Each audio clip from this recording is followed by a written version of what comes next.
Nitong nakaraang araw, naglabas po ng pahayag ito pong si Sara Duterte at kinokondena ang impeachment complaint laban po sa kanya. Yung proseso po, binabanatan niya, pinalalabas niya na ito daw po ay politika lamang, instead po na sagutin yung mga paratang sa kanya. Ang ginagawa ni Sara Duterte is purely gaslighting para po sa kanyang mga supporter at iniiwasan partikular yung mga alegasyon laban sa kanya. Sinasabi niya lamang na wala daw pong sufficient na ebidensya. Pero alam po ninyo, ika nga po nito pong si Attorney Enzo Recto sa kanyang naging vlog, ipinamalas lamang po nitong si Sara Duterte ang kamangmangan po niya. No? Yung kanyang kakulangan sa kaalaman. I do not know kung bakit nagkakaganon samantalang ito po ay isang abogado. Kung babalikan po natin kasi yung kanyang mga naging pahayag, particular yung latest na pahayag niya, ito po yung kanyang sinasabi. Pinatranslate po natin sa ChatGPT para mas madali pong maunawaan ng ating mga kababayang Pilipino. Sabi po niya, kamakailan lamang ay naglabas ang ilang media outlet ng balitang may isang liham umano mula kay Representative Jokno na inihain sa House Committee on Justice na humihiling na maglabas ng mga subpoena upang makakuha ng karagdagang mga dokumento at record kaugnay ng mga impeachment complaint laban sa akin. Ito ay lalo lamang magpapatibay sa matagal ko nang sinasabi, walang sapat na ebidensya upang magkaroon ng basihan ang isang impeachment case laban sa akin. Ang pagdedeklara ng Committee on Justice na may sufficiency in substance ay nangangahulugang ang mga alegasyon sa mga reklamo ay dapat kalakip ng ebidensya. Hindi maaaring magsagawa ng investigasyon ng committee para lamang maghanap ng ebidensyang susuporta sa mga akusasyong na una nang inilatag sa mga impeachment complaint. Ang paggawa nito ay magiging ikatlong fishing expedition ng House of Representatives. Ang una ay ang budget hearing noong 2024 na matatandaan dahil sa naging kontrobersyal na linya, let's stick to our plan. Ang ikalawa ay ang mga pagdinig ng Committee on Good Government and Public Accountability na matatandaan ng marami dahil sa tinaguriang Mary Grace Piatos attack. Ngayon, nasasaksihan na naman natin ang isa pang desperadong pagtatangka na maghanap ng ebidensya kahit wala namang talagang umiiral. Hayaan ninyong ulitin ko ito sa ilang pagkakataon. Ang impeachment na ito ay isang pang-attacking politikal na dinisenyo upang protektahan ng ilang individual at isulong ang pansarili at dayuhang interes. Kabilang sa kanila ang isang opisyal na umano'y may problema sa substance abuse, isang kongresista na malawakang itinuturing na utak sa likod ng flood control funds, kasama ang mga kasamahan niyang umano'y tumanggap ng mga maletang puno ng pera, at isang mambabatas na hayagang nagpoposisyon para sa pagtakbo bilang Pangulo. Mas nakakabahala pa ang paraan ng pagtrato ngayon kay Madriaga, isang sinasabing kidnapper na gumawa ng isang buong kwentong gawa-gawa lamang. Ang kahilingan na bigyan siya ng espesyal na pagtrato sa House of Representatives ay isang matinding insulto sa minor de edad na biktima na natroma dahil sa kanyang mga kriminal na gawain. Samantala, ang mga komunidad sa iba't ibang panig ng mundo ay abala sa paghahanap ng paraan upang maprotektahan ang kanilang mga mamamayan at makahanap ng solusyon sa mga krisis sa enerhiya at commodities. Ngunit, ang House of Representatives ng Pilipinas at ang Office of the President ay nananatiling abala sa isang kalaban sa politika na tumatangging yumko sa kanilang mga tiwalaing gawain. Isa na naman itong insulto sa pagkakataong ito ay para sa ating mga OFW sa mga mahihirap at sa napakaraming pamilyang Pilipino na maaaring mas lalo pang maghirap dahil sa digmaan at sa mga pandaigdigang epekto nito. Iligtas nawa ng Diyos ang Pilipinas. Pakiusap. Kinikilabutan ako kapag si Sara Duterte ang nananalangin sa ating Diyos. No? Kasi alam naman natin na presidente po siya ng impyerno. Siya naman po ang nagsabi nun. Di ba? Hindi naman po ako. No? Pwede bang manalangin ang presidente ng impyerno sa ating Diyos? Anyway, napapatawa lang ako kasi naalala ko na sinabi niyang siya ay presidente ng impyerno. Ngayon, ano po ang nilalaman ng salaysay o pahayag na ito ni Sara Duterte? Ito po ay malinaw na panggagaslight sa publiko. No, may seryosong akusasyon sa kanya, pero instead na i-address yung akusasyon, ang ginagawa niya, iniiwas niya yung akusasyon sa kanya patungo sa pag-aakusa naman sa iba. Katulad po ng mga binabanggit niya po ditong gumagamit ng substansa o may problema sa substance abuse, mga kongresista na nasa utak ang nautak daw po ng malawakang flood control funds anomalies at saka yung nangangarap na maging pangulo. Tapos dinamay niya pa ang mga kababayan po nating mga OFW, mga mahihirap at napakaraming pamilyang Pilipino na parang pinalalabas niya na walang ginagawa po ang gobyernong ito. And special mention pa si Madriaga. Sino ba si Madriaga? Ito po yung nagpapakilalang bagman niya na di umano'y kanyang inutusan at nag-deliver po ng milyon-milyones po na pera sa iba't ibang lugar, lokasyon at sa iba't ibang personalidad. At ang pera po na yon ayon kay Madriaga ay galing sa confidential funds. Ngayon, kung sinasabi ni Sara Duterte na walang basihan para po sa mga reklamo laban sa kanya, gawin niya na lamang pong depensa yan doon sa proper forum. Hindi naman kasi malilinis ang kanyang pangalan sa pamamagitan po ng pahayag sa harapan po ng publiko. Oo, may mga tatanga-tangang Duterte supporter na maniniwala dito, pero sa mga nag-iisip na mga Pilipino, hindi mo po makukumbinse Sara Duterte President wannabe ang majority ng mga Pilipino na wala kang kasalanan unless dumaan sa tamang proseso at mapatunayan ng proseso na yon na talagang ikaw base sa mga ebidensya ay walang kasalanan. Pero the mere fact na sinasabi mo lamang na ikaw ay walang kasalanan, wala ito, useless po ito. Kaya ngayon napagsasabihan katuloy ng mga ilang abogado na kawalan po ito ng kaalaman sa batas, partikular sa mga umiiral na alituntunin. Inaatake mo yung proseso, pero yung proseso mismo na yon ang dapat na maaaring luminis sa iyong pangalan. Meron nga pong pagsagot dito, ito pong si Congressman Joel Chua. Nababasahin po natin maya-maya, pero unahin po natin ang analysis po dito ni Fiscal EJ. No? Mabagal ang computer o internet ko, bakit nagkaganon? O, tingnan natin ha. Ayon po kay Fiscal EJ, sa usaping pahayag na ito nitong si Sara Duterte, ito po yung kanyang legal point of view. No? Quick fact check on BP Sara's statement. Point number 1, on the issuance of subpoenas. No, pinalalabas kasi ni Sara Duterte, mabanggit ko lamang uli sabi niya po dito, kamakailan lamang ay naglabas ang ilang media outlet ng balitang may isang liham umano mula kay Representative Jokno na inihain sa House Committee on Justice na humihiling na maglabas ng mga subpoena upang makakuha ng karagdagang mga dokumento at record kaugnay ng mga impeachment complaint laban sa akin. Pinalalabas ni Sara Duterte na ito po ay fishing expedition. No? Wala daw pong sapat na ebidensya kaya ang nangyayari, kailangan pa ng subpoena para makakalap ng karagdagang ebidensya. Totoo ba yon? Mali po si Sara Duterte. What the BP said, ang paghingi raw ng subpoena ay patunay na walang ebidensya ang mga nagrereklamo at ito ay isa lamang fishing expedition. Ang take po ni Fiscal EJ, this is a non-sequitur policy dahil ang subpoena ay isang legal tool para i-compel ang production ng documents na hindi naman accessible sa publiko gaya ng bank records. Yun po ang primary purpose, no? May ebidensya sila pero hindi nila ito basta-basta makukuha sapagkat kailangan dumaan sa mga legal na pamamaraan. At ito po ay mangyayari lamang sa pamamagitan po ng pag-i-issue ng subpoena. Ang pagkakaroon ng subpoena power ay inherent sa power of inquiry ng Congress. Hindi ibig sabihin na zero evidence sila, kundi tinitiyak lamang na mailabas ang best evidence na nasa posisyon ng kabilang panig. Point number 2, on sufficiency in substance.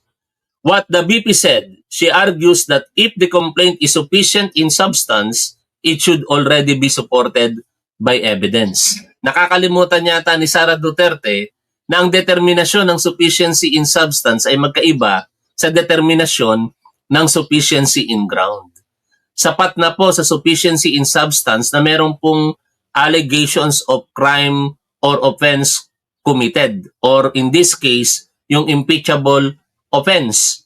At syempre, ang pagpapatunay kung yan po ba ay talagang malakas ay sa pamamagitan po ng paghahain ng ebidensya na hindi po makikita sa determinasyon ng sufficiency in substance, bagkus ito po ay makikita sa determinasyon ng sufficiency in ground.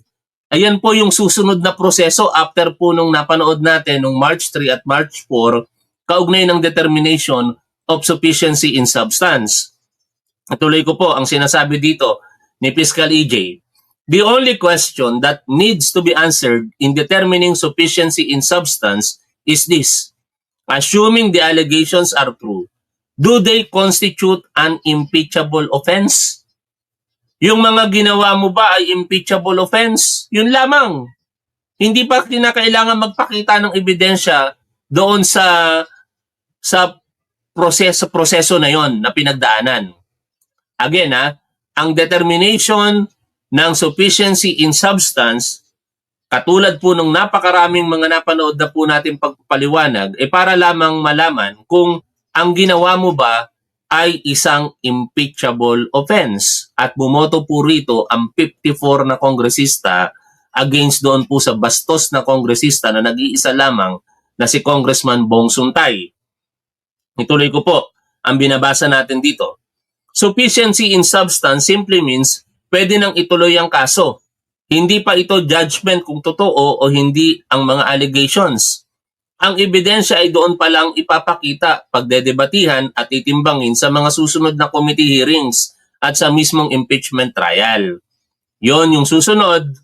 Kung siya'y sasagot, bukas kung siya po'y sumagot, magkakaroon po ng additional 3 days. Pero kung hindi po sumagot ang kampo ni Sara Duterte sa notice, deadline po sa Lunes. Kasi bukas po yung deadline March 15, kaso lang Sunday, kaya mamumove forward ng isang araw to Monday, March 16. Iyan ang aabangan po natin kung sasagot itong kampo ni Sara Duterte. Pero kung hindi siya sumagot o sumagot man siya, normal na proseso, pupunta pa rin yan sa determinasyon ng sufficiency in ground. At doon po ilalatag kung meron po bang mga sapat na ebidensya para po mag-proceed sa botohan for subsequent elevation nito sa impeachment court sa Senado. No? Ayun ang pagbabasihan ng mga kongresista. May mga ebidensya ba para magkaroon ng isang full-blown trial? O, saka sila boboto. Gamit-gamit din ang utak President wannabe Sara Duterte. Kasi naturing abogado ka, parang hindi ka abogado kumilos at magsalita. Point number 3. On attacking her critics. What the BP said, inatake niya ang pagkatao ng kanyang mga kritiko, gaya ng alegasyon ng substance abuse at flood control mastermind, para ipakita na political attack lang ang impeachment. Ang take ni Fiscal EJ, this is a classic argumentum ad hominem, attacking the person and red herring to distract from the actual charges. Kahit patotoo ang mga akusasyon laban sa mga mambabatas, hindi na ito dinidebunk o sinasagot ang mga specific allegations ng graft o violation of the Constitution na nakasampa laban sa kanya. Kaya sa mga nag-iisip po na mga Pilipino, maliwanag na red herring o paglilihis ng issue ang ginagawa ni Sara Duterte. No? May issue sa akin ng confidential funds na di umani nilustay ko ito. Wag natin pag-usapan yan. Ang pag-usapan natin, yung umaabuso sa substance na public official, yung mga nangangarap na maging presidente, yung mga utak ng flood control project anomalies. Ililihis niya. Diba? Pero na-address ba yung issue sa kanya? Hindi. Point number 4. Sabi ni Fiscal EJ, on economic priorities, what the BP said, sinabi niya na dapat ay focus ang gobyerno sa global energy shocks at sa mga mahihirap imbis na pagdiskitahan ang kanyang impeachment. Ano ang take ni Fiscal EJ? This presents a false dilemma or false dichotomy. by suggesting the government cannot address economic issues and perform its constitutional duty of oversight at the same time. Maliwanag mga tol, na pinalalabas ng Sara Duterte na walang ginagawa ang gobyerno, which is kabaligtaran naman, no? Kumikilos po ang gobyerno. Hindi mo yan makikita, partikular na mga Duterte supporter, kasi sila'y nagbubulag-bulagan o nagbibingi-bingi sa mga pagkilos ng ginagawa po ng ating gobyerno. Sa huli, sinabi po dito ni Fiscal EJ, ang impeachment ay constitutional mandate ng Congress. Kaya pagsabayin ang pagpapanagot sa mga opisyal at ang pagtugon sa pangangailangan ng bayan, yun ang tama. Di ba? Hindi pa pwedeng tumigil ang proseso sa gobyerno dahil lamang meron kang impeachment. No? Kailangan, kung merong problema ang ating bansa at mga kababayang Pilipino, patuloy ang i-address ng ating gobyerno. At the same time, yung mga tiwaling public official na naaakusahan, kailangan papanagutin. At isa ka doon, Sara Duterte, sa mga inaakusahan na di umano'y lumustay ng confidential funds. Okay? Ngayon, ito naman po ang sagot dyan ni Congressman Joel Chua. Ito po ay kanyang isinapubliko kahapon March 13, 2026. BP Duterte's statement shows fear as impeachment process moves forward. Basahin ko po, yung suma total na lamang nito pong pahayag nito pong si Congressman Chua.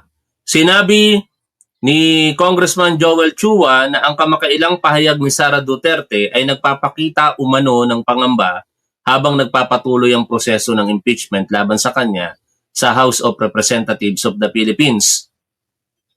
Sa inilabas na pahayag noong March 13, 2026, ipinaliwanag ni Chua na ang mga impeachment complaint na inihain sa Kamara ay hindi pa ang katapusan ng proseso, kundi simula pa lamang ng konstitusyonal na hakbang upang matukoy kung may sapat na batayan upang maipasa ang articles of impeachment sa Senado para sa paglilitis. Ayon pa kay Chua, sa kasalukuyan ay hindi pa naghahain ng formal na sagot o pleading ang Vice Presidente kaugnay ng mga natitirang reklamo ng impeachment. Gayunman, sinabi niyang may karapatan si Duterte sa ilalim ng umiiral na mga patakaran kung maghahain man siya o hindi ng naturang tugon. Posible rin umano itong bahagi ng legal na estratehiya upang itabi ang pangunahing depensa para sa paglilitis sa Senado. Kaya bukas o sa Lunes malalaman natin yan kung maghahain ba ng sagot ito pong si Sara Duterte sa pamamagitan ng kanyang mga abogado kaugnay po ng impeachment complaint laban sa kanya. Gayunpaman, sinabi ni Chua na ang tono at nilalaman ng pinakahuling pahayag ng Vice Presidente ay tila nagpapakita ng takot kaysa sa paglalabas ng katotohanan. Kayo ba'y sumasang-ayon dito sa sinasabi ni Congressman Chua? Ako, lubos na sumasang-ayon. Natatakot na ito si Sara Duterte sa mga posibilidad na maaaring mangyari. Partikular ang pagtestigo nitong si Ramil Madriaga. Anya, maaaring nakatuon ang naturang pahayag sa kanyang political base upang maimpluwensyahan ang opinyon ng publiko sa pamamagitan ng umano'y mga maling naratibo. Dagdag pa ng kongresista, ang impeachment process ay pinamamahalaan ng konstitusyon, ng mga patakaran ng Kamara, at ng matagal ng parliamentary practice. Kung naniniwala umano ang Vice Presidente sa due process, dapat anyang harapin nito ang proseso ng may malinaw na paliwanag at paggalang sa halip na siraan ang proseso bago pa ito matapos. Binigyan din ni Chua na hindi mapipigilan ng Kamara sa pagtupad sa konstitusyonal nitong tungkulin na iproseso ang impeachment.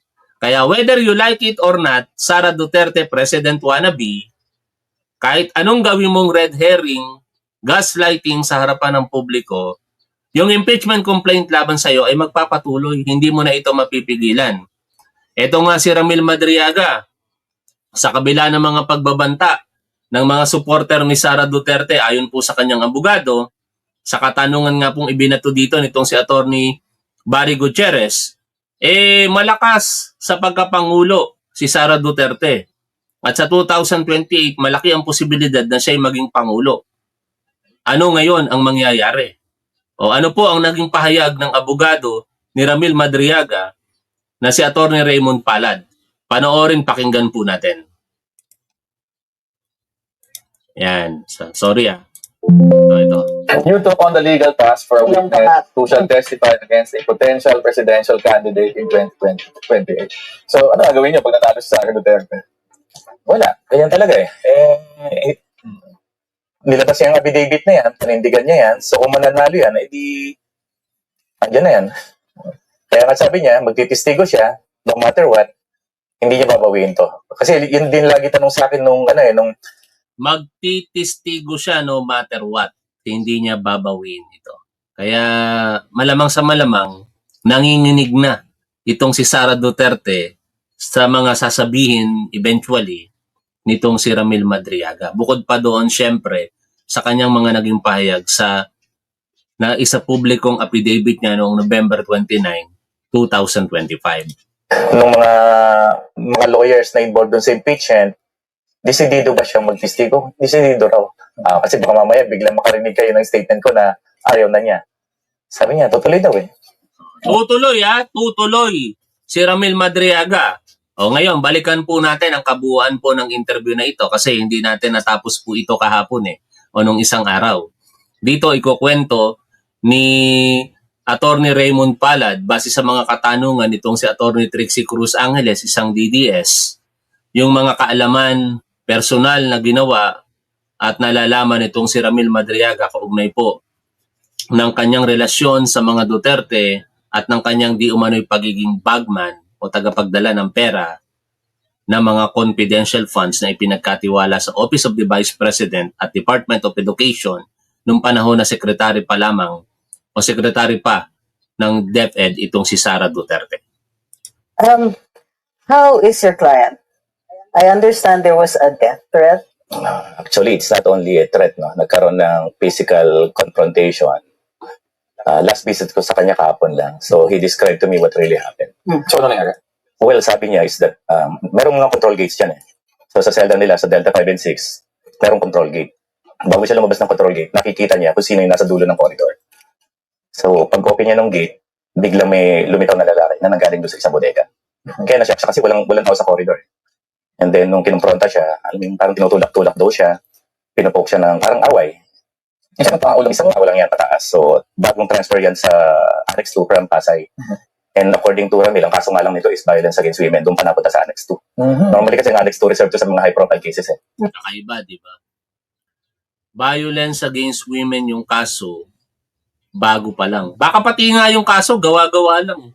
Eto, hinala ko lang Paanong mangyayari na yung taong ito na nagtangka sa buhay di umano nitong si Ramil Madriaga na merong kasong violence against women, isang minor offense. Maliban kung yung biktima pinatay. Yun, doon magiging mabigat ang kaparusahan kasi napatay yung biktima. Pero malamang sa malamang, hindi po ganun ang sitwasyon dito. Tapos, isa pang sitwasyon na nakakapagtaka dito, bakit ganoon na mula po sa Pasay City Jail na i-transfer to Manila City Jail? Anong meron? Meron bang sapat na kautusan mula sa korte? Kasi hindi mo pwedeng i-transfer ang isang persons deprived of liberty na committed na sa isang city jail papunta sa ibang city jail nang wala pong recommitment order mula sa korte. Salamat na lamang po at na-address kagad yung threat na ito sa buhay nitong si Ramil Madriaga. Kasi ayon po sa iba pang impormasyon na nakalap natin, I do not know kung mababanggit po dito, nakalimutan ko na marahil, yung kabuuan kasi ng interview nito nakalimutan ko na. Pero doon sa ibang impormasyon na nakalap po natin, meron pong assigned NBI agent na doon po sa dormitory na ito kung saan nakakulong ito pong si Ramil Madriaga para lamang masigurado na hindi na po maulit yung ganitong insidente. Ay, Adi Sure, maraming salamat po sa inyong super sticker. And then parang tinutulak-tulak siya, dinadali sa susulok. And then nung meron ng parang motion na may kukunin sa likod, doon niya na tinulak yung tao and nagsisigaw siya ng tulong sa guard. Dahil itong detainee daw biglang pumasok sa jail. So, pinadescribe ko sa kanya kagabi, pinadrawing ko talaga. Sabi niya, attorney, hindi ko nakita, bigla siyang magtatago talaga. Sinadya niya magtago. So, let's walk back a little. How did you become counsel for Mr. Madriaga? Actually, marami na nagtanong niya, no? Kayo ba yung counsel niya for his original case? No. Dun sa Annex 2 kasi, Annex 2, ay marami akong clients dyan eh. Okay. So, Annex 2, Annex 4. So, isa sa high profile ko dyan si Mr. Kerwin Espinosa. Okay. Initially, was detained sa Annex 2, nalipat sa Annex 4, eventually acquitted sa mga drug cases. You know, sa jail, pag nakaka-acquit ka ng mga sensational cases dyan, ano ka dyan, Hindi hindi man- man ka dyan. Kasi yung mga PDLs na yan, nag-uusap-usap yan. Minsan magaling pa sa abogado mag-analyze siya. So, magugulat kami, tumatawag, may nagre-rekat ng kaso. Pag may na-acquit kang Chinese dyan, kumakalat niya sa circle, sinong lawyer mo, na-acquit mo. So, ganun. So, hindi mo kailangan mag-market ng service mo kasi yung mismo mga PDL, magsasabi nila, na ito kunin mo, bibigay ko sa yung number. So, ganun. Okay. Napunta ako doon. Yun yung referral system. Yung referral system ng lawyering, especially pag mga high-profile yung mga client mo, tabswelto mo, yun na yung marketing mo eh. So, they call you, may mga referrals, yung mga friends. Ganun ang nangyayari. So, Sino ang nag-refer dito kay ano? may client ako tumawag sa akin, nasabi, i-assist daw, i-check. Particularly, yung purpose lang talaga niya, yung kidnapping case. Okay. Yun lang talaga kidnapping Pending case. pa ba yun? Pending pa yan. Nasa prosecution stage pa. Kidnapping case lang yan. So, initially interview was, I think, October 14. Okay. Hindi pa ako yung pumunta noon, yung associate ko lang. Then, nung bumalik ang associate ko, sabi niya, boss, ang daming kwento nito. Sabi ko, I need to personally visit him. So, October 19, yun yung first visit ko. October 19, I think Saturday. And then sabi ko sa kanya, ito yung mga kwento mo, extend mo nga to. So, that resulted doon sa preparation ng affidavit niya. Okay. So sa kwento niya, ano ba talaga yung relationship nila ni VP Sara? Initially, ang kwento niya is that ang talagang nagre-report lang siya kay former president. Ni-refer siya ni Roy Logoles dahil wala na nga siyang work nung in-introduce siya kay former president. Si former President Duterte to? Doon lang talaga siya naka-assign.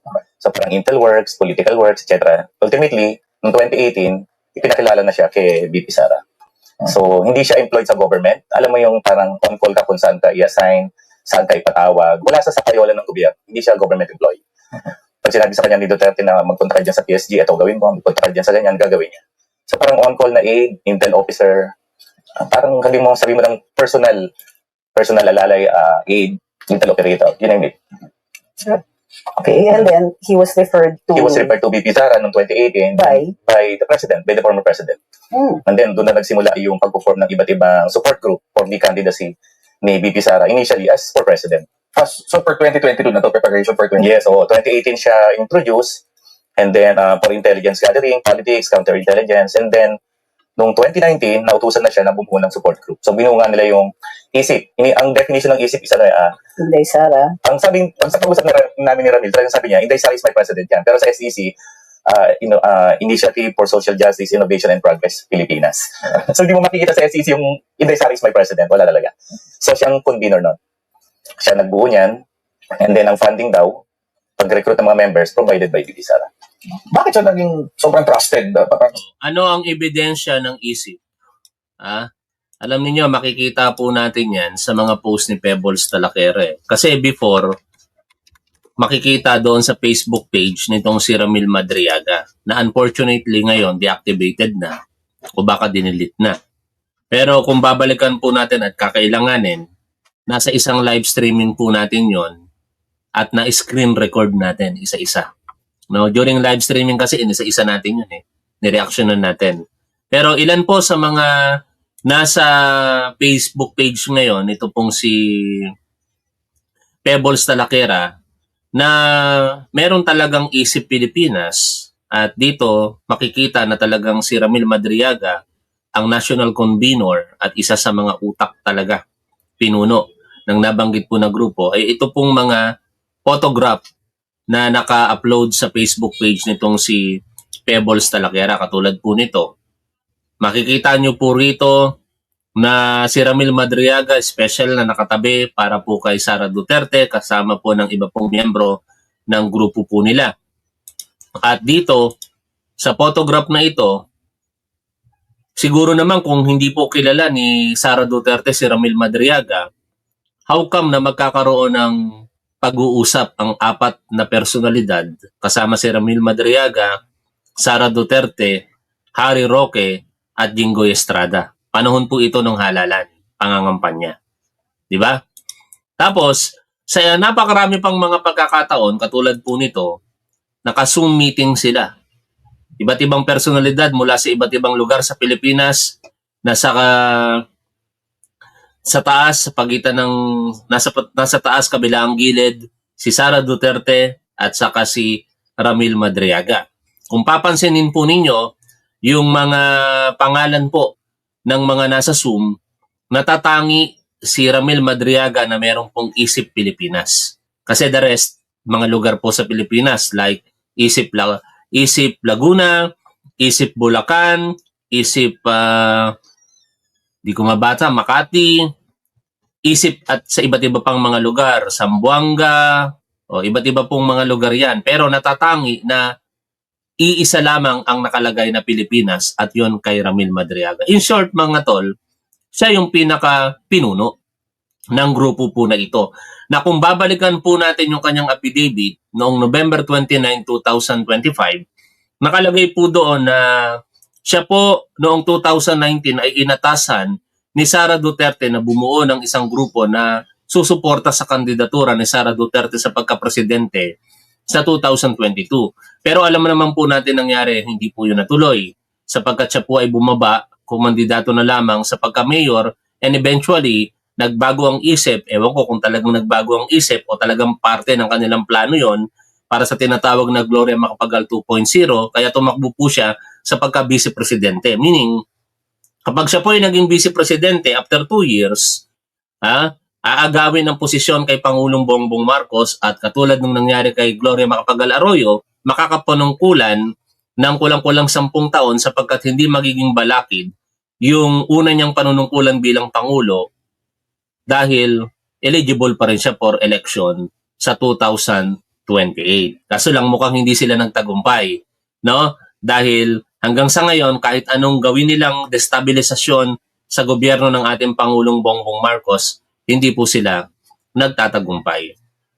At ito pong nakikita po ninyo rito ay ito po yung photograph nung June 19, 2022 nung inaugurate, no, nanumpa bilang Vice Presidente si Sara Duterte sa City of Davao.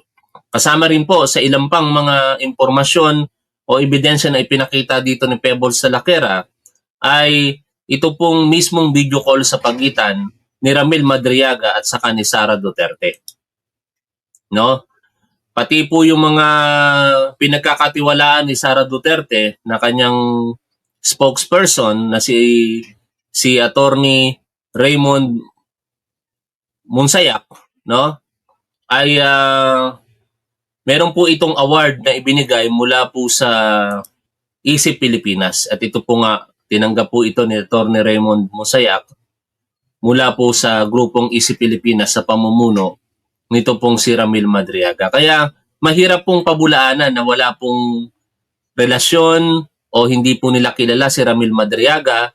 And more so, mamaya along this interview, may mababanggit po dito na mga bank accounts, GCash number, si Attorney Raymond Palad patungkol kay Colonel Nolasco na kanya pong dinepositohan at tinransferan ng funds at ito po ay natanggap. Meaning existing yung account na kay Colonel Nolasco yon, even yung GCash account, at ito daw po ay bahagi ng ebidensya na kanila pong gagamitin para i-establish na meron talagang koneksyon sa isa't isa mula kay Sara Duterte at sa kanyang mga pinagkakatiwalaang security professional or details mula po sa Armed Forces of the Philippines na si Colonel Nolasco, even si Colonel La Chica.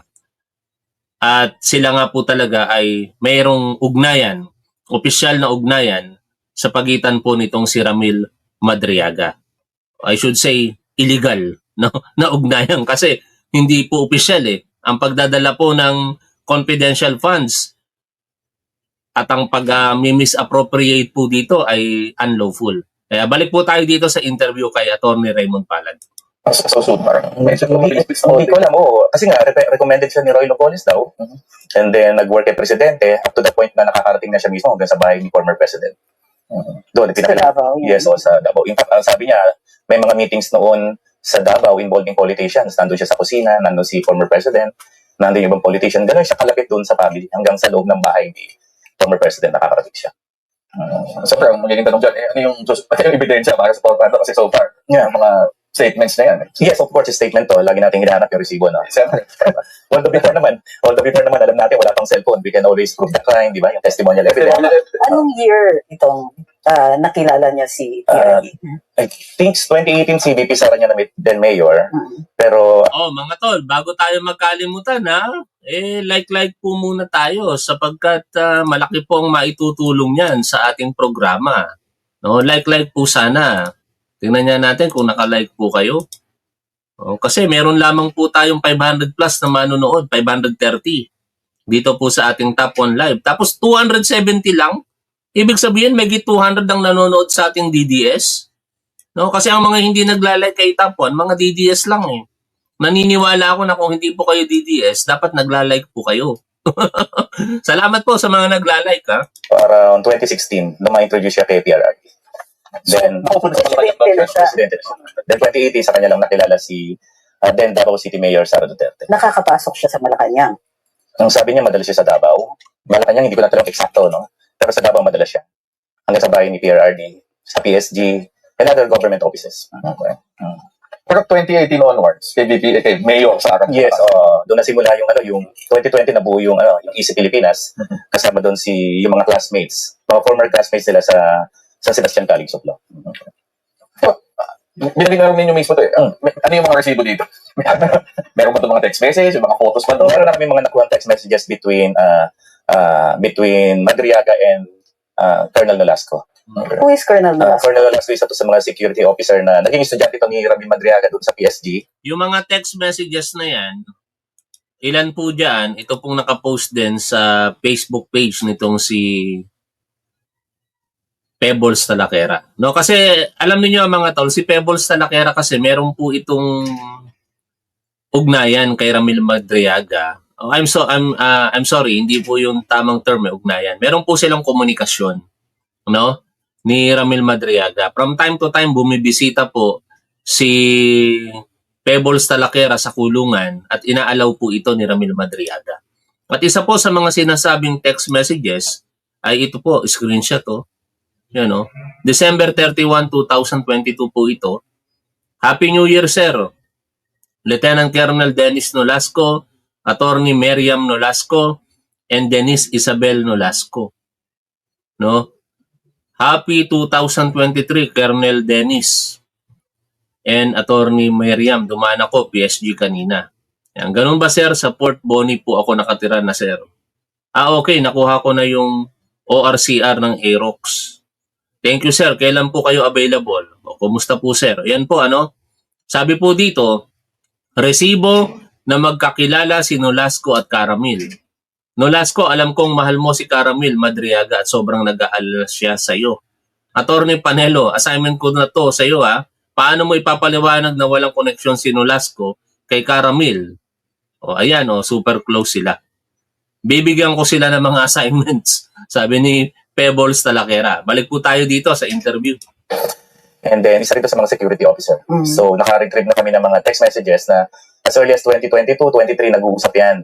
Let's say may basketball tournament nasasali yung BPSPG, ang nagbibigay ng pera si Ramil. May mga text na ganyan na ito po yung cost ng uniform. Sasagot si Ramil na, di baling mahal, basta maganda yung quality.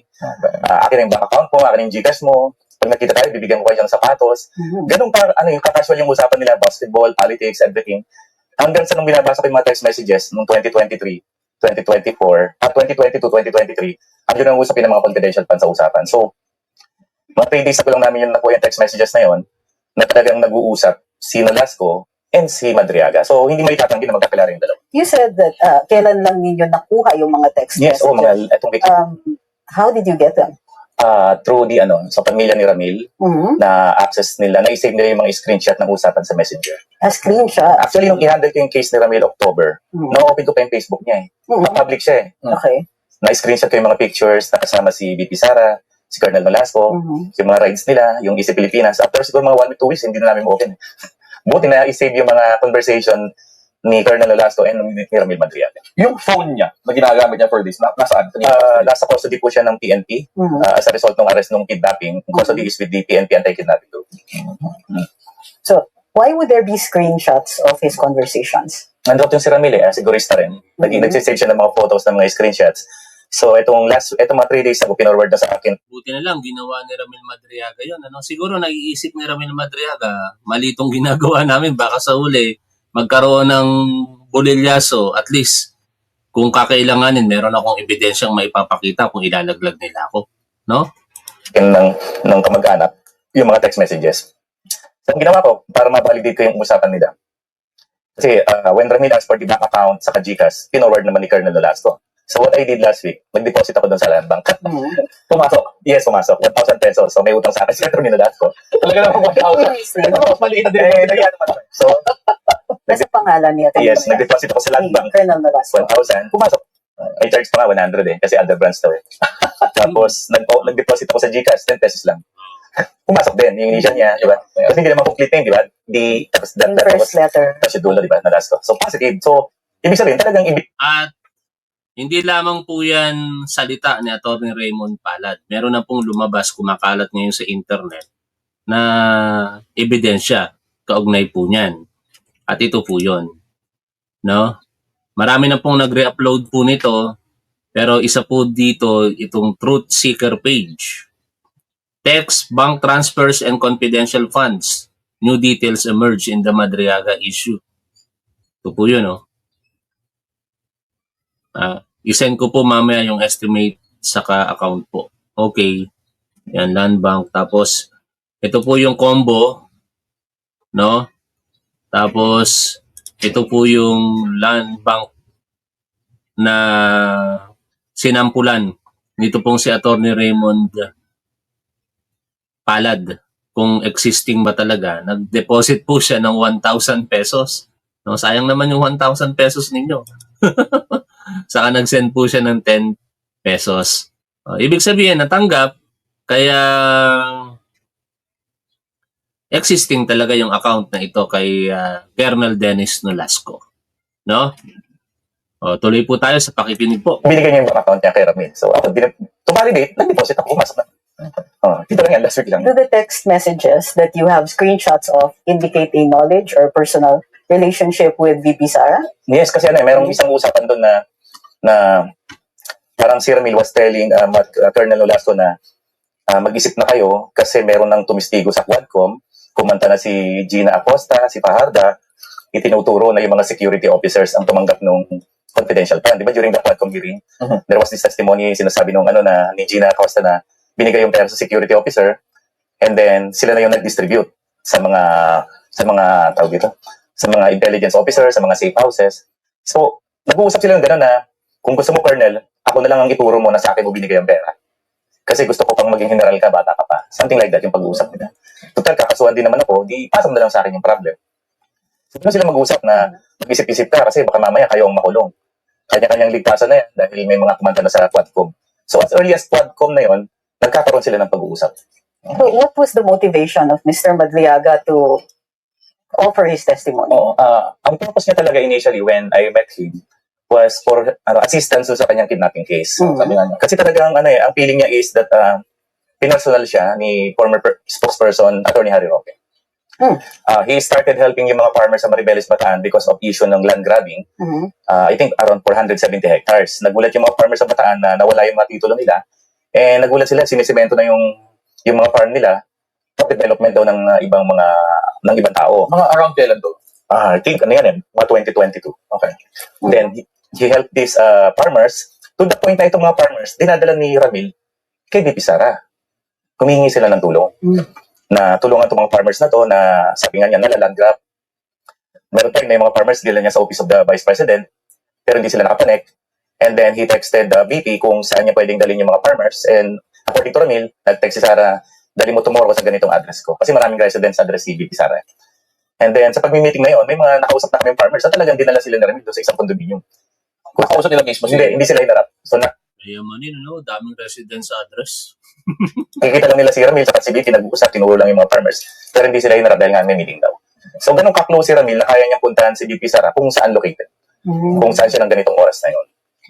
Sa tulong ni Ramil na yon sa mga farmers na yon, pinaimbestigahan yung land grabbing, these farmers nag-file ng kaso sa ombudsman against Atty. Harry Roque and other officials na mga DAR doon na nagsimula yung problema.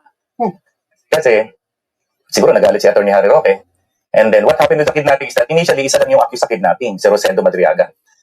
Later on, nag-file ng supplement. Parang ang nangyari dito, mga tol, naipit si Sara Duterte sa pagitan ni Harry Roque at sa ni Ramil Madriaga.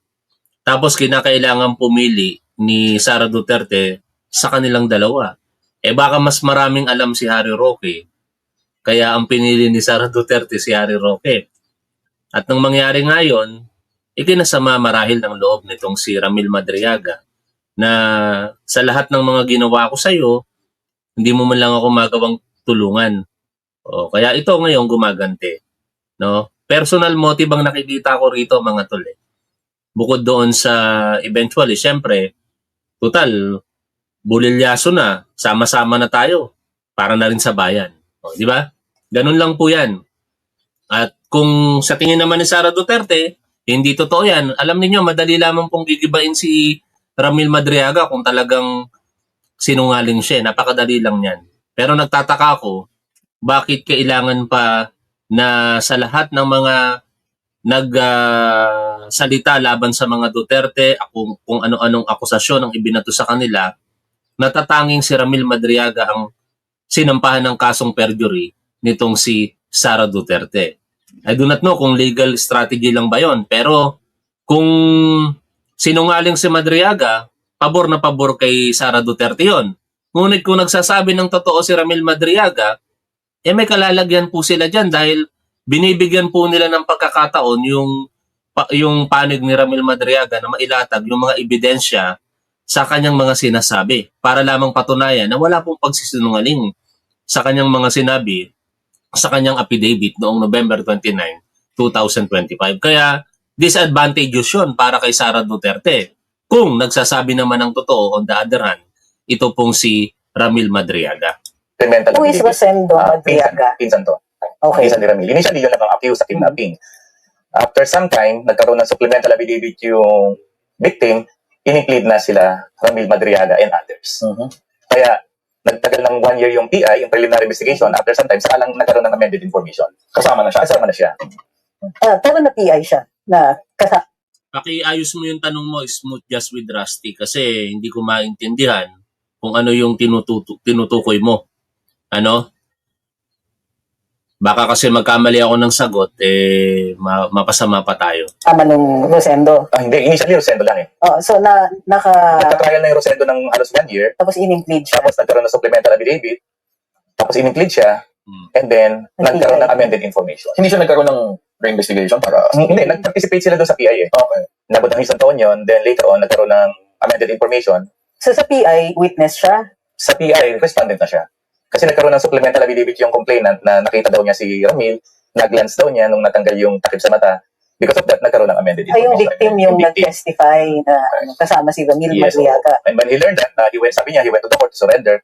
Hindi pa siya pinasurrender, pinauwi siya, and then after 3 days, sinuli na siya. And then, nakumpisa na nga yung phone sa kanya. So, yun yung dahilan kung bakit siya nakatip. Yung mga phones na na-confiscate ng PNP, wala sa korte yun. No? Nasa kustodiya yun ng evidence custodian ng AKG.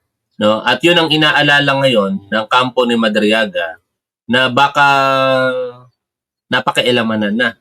Pero they are hoping na sana intact pa yung cellular phone dahil tatlo yun at sinasabi kasi ni Ramil Madriaga nandun lahat yung mga patunay. Call logs, text messages, mga photos and videos kaugnay po ng kanyang mga alegasyon dito kay Sara Duterte at sa iba pang mga personalidad.